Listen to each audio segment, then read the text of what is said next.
سلام دوستای عزیز، حالشون خوبه؟ سلامت باشین، هر جای دنیا باشین خوش و حال باشین. امروز ما بریم پیش مامانی. خوب باش، تو چیکار منه؟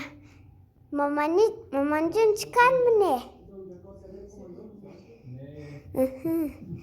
دستا سلام بدی. سلام دوستای عزیز، خوبی؟ حالشون خوبه؟ سلامتین، هر جای دنیا باشین خوش و سرحال باشین. باش که سازی پاگونی اسکندره پاک کنم، شاوز پشتی تندوری کنم.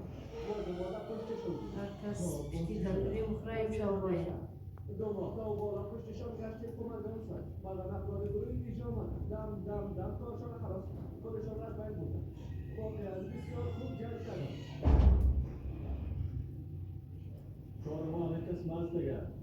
این کار زیاد خوشم آمده. اما تو ورزش شما میبریم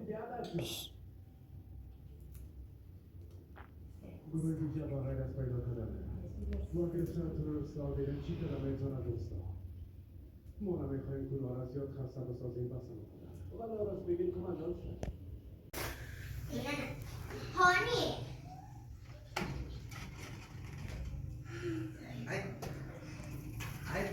نه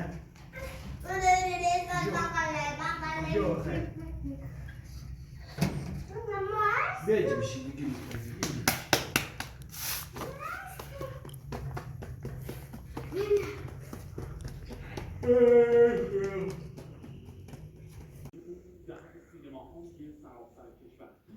سلام دوستای عزیز، خوبین؟ بخیرین؟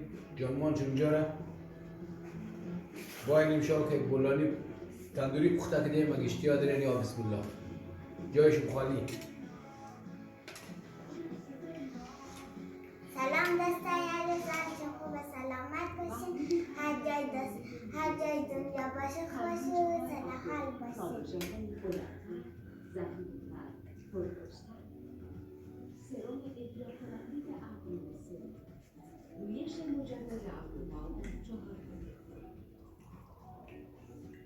ژل تثبیت کننده ابروی سرم فیکس کننده تراوش ابرو فوم شستشویی هند و ژل سرم